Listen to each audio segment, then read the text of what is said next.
Hi guys, and welcome to U-Wrench.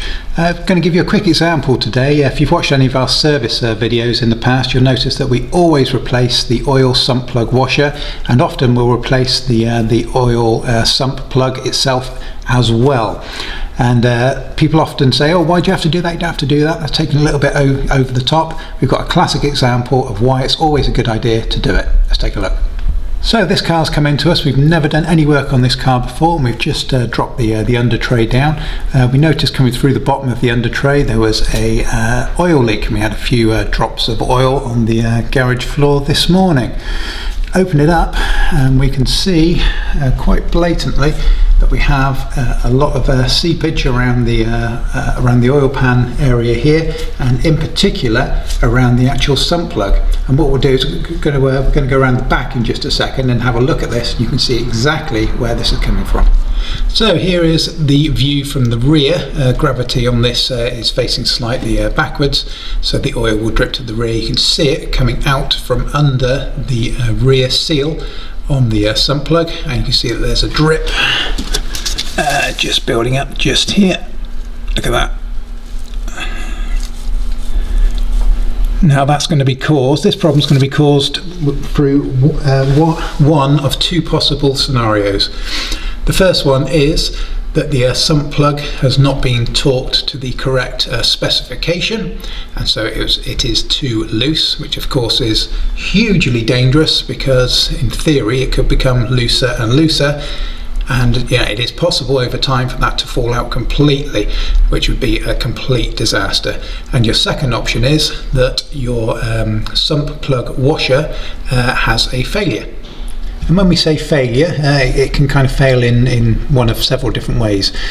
What can happen is if you don't put a new one on, and it's the sump plug washer, and this one looks to be a rubber one, often they're copper, but what can happen is if you're reusing the same one, especially if it's rubber, that rubber would have squeezed, it would have maybe perished in certain areas, and so that would obviously eventually is going to lead to a leak. However, if you've got a copper one, what can happen is as you tighten it to factory specification, it will actually form, because it's a very soft metal, to any imperfections that are on the actual sump pan itself. So if you then put that same washer on again and tighten it, obviously that washer is going to end up in a different place. It's not going to be in an identical place, and it will deform to the new shape, and so any kind of small gaps that were formed from previous use will be in a different position, and that can lead to what we're seeing here.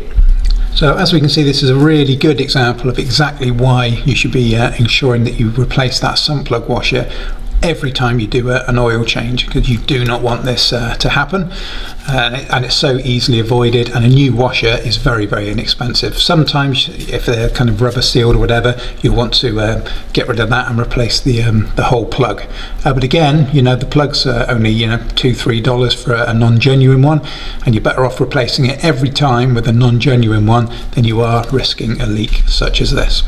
And if you suspect you might have a leaking washer on your sump plug like this, a good way to tell is to have a good look around the whole of the pan. You can kind of see, because the oil kind of spreads out, but nothing has come, if you look along the edges here, nothing has come from above. And again, you can check this on the other side, which we already have. So it's not oil that's coming down and finding the lowest point.